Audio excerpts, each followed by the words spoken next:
NASA researchers disclose the truth about time travel and dimensional portals. Alexander Light, Humans Are Free, reports. Physics needs some new running shoes, or at least an updated framework in which to understand itself so that it won't be running in circles trying to get to Saturn or a distant star in a galaxy far, far away. That's the sentiment among those in elevated levels of government, as well as individuals who understand higher consciousness. So why is that? There are places all over the universe we can travel to in an instant using energetic portals in space and the use of our consciousness. The proof is indeed mounting that there are portals to other worlds, though the documentation is still sketchy. To describe how this is done in black and white, there is a trail there for those who want to follow it.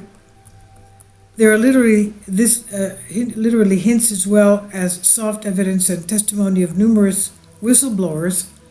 Consider Alice's rabbit hole, the tornado in The Wizard of Oz, platform 9 3/4 in Harry Potter, the gate of hell in Dante's Inferno. These are just a few. Ancients knew of portals not just to other star systems but also to the inner earth using stones, crystals, pyramids, and other structures aligned with the ley lines of this planet. Within this framework, we can look at the work of a NASA researcher who's revealed that there are portals to other dimensions that open and close every day. They're found within the Earth's magnetic field, and they are in a direct line to the Sun's atmosphere 93 million miles away.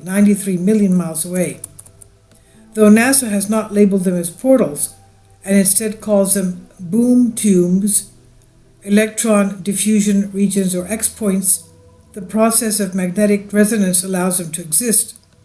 This means that an extraordinary opening in space or time does exist, and NASA has known about them for an unidentified duration.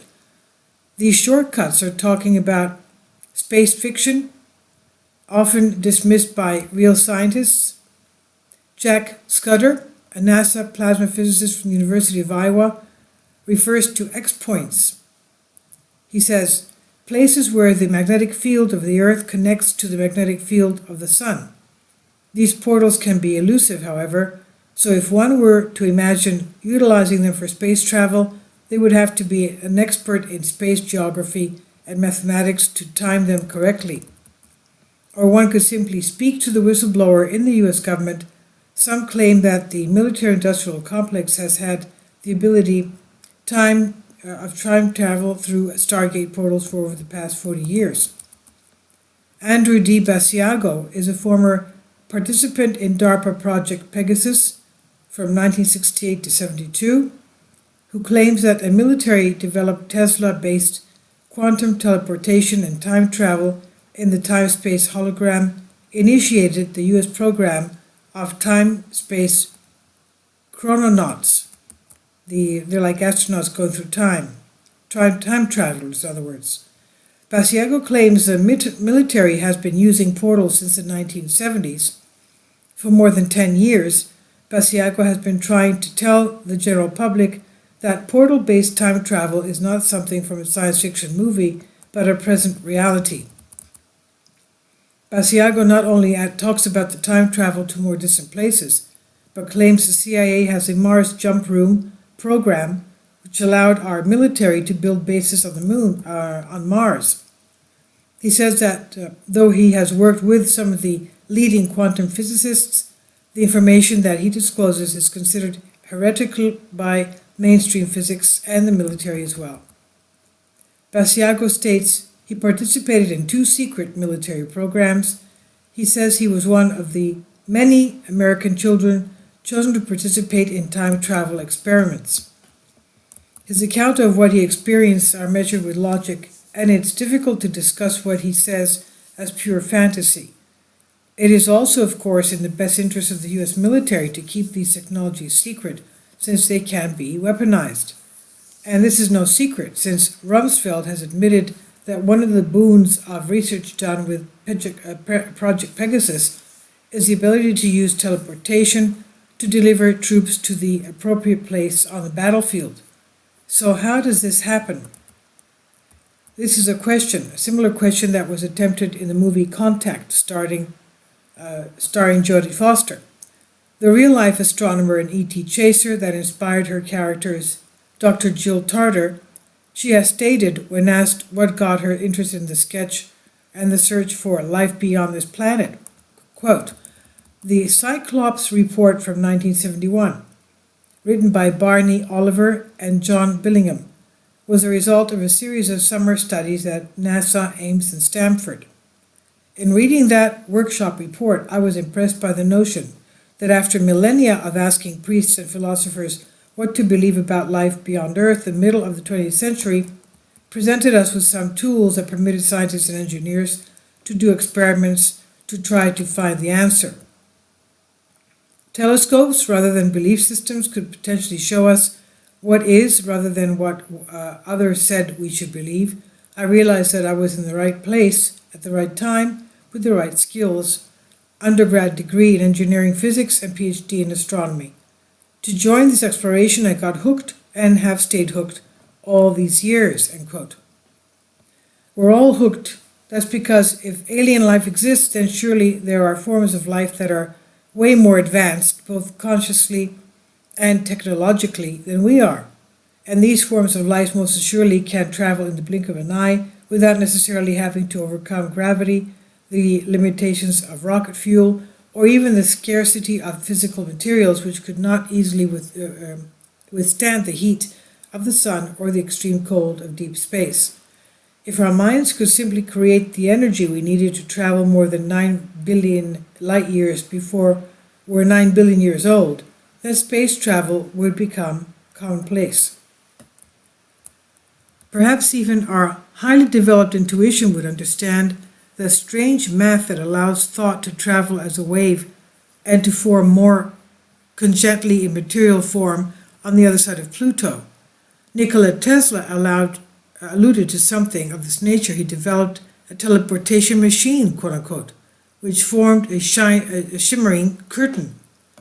Radiant energy is from a form of energy that Tesla discovered that is latent and pervasive in the universe and has among its properties the capability to bend time-space. This is what Andrew Basiago claims. Passing through this curtain of energy, Basiago would enter a vortal tunnel that would send him to his destination. In other teleportation devices, including a plasma confinement chamber in New Jersey and a jump room in El Segundo, California, there was also some kind of holographic technology which allowed them to travel both physically and virtually. They weren't always safe, though. One of Basiago's cohorts, Alfred Weber, recalls one instance in which a child returned from his temporal voyage before his legs, as he puts it. He was writhing in pain with jump stumps where his legs had been. He was writhing in pain with just stumps where his legs had been. These bugs, according to Weber, have been ironed out in the 40 or so years since the experiment began.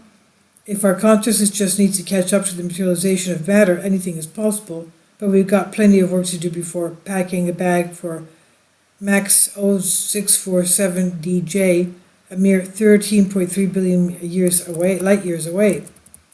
I'd hate to forget my wallet in Sacramento while my energy was being catapulted into this distant galaxy, let alone my legs. New shoes needed, indeed. Now, about the author, Christian Sartre, writer, musician, yogi, and humanitarian, and with an expansive repertoire. Her thousands of articles can be found all over the world, all over the internet, and her insights also appear in magazines as diverse as Western Price Nexus, Atlantis Rising, and the Kayamungi Institute, among others. And this is on Humans Are Free. I'll leave a link below for you for this.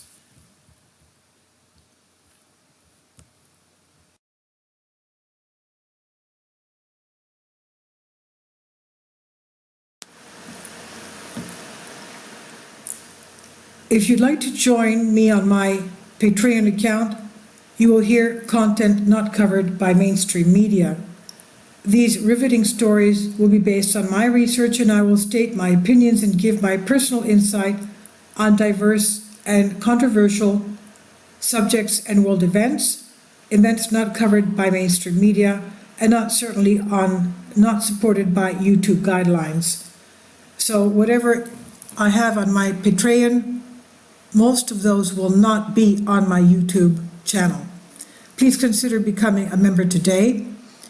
More of the most significant and important videos will be on my Patreon channel.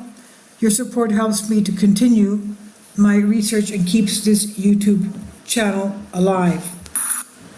And we depend on your support, your generous charity, because we help economically challenged families here in Athens, Greece, in Kapota, and we also help the young generation with university tuition and the community around our church. Thank you.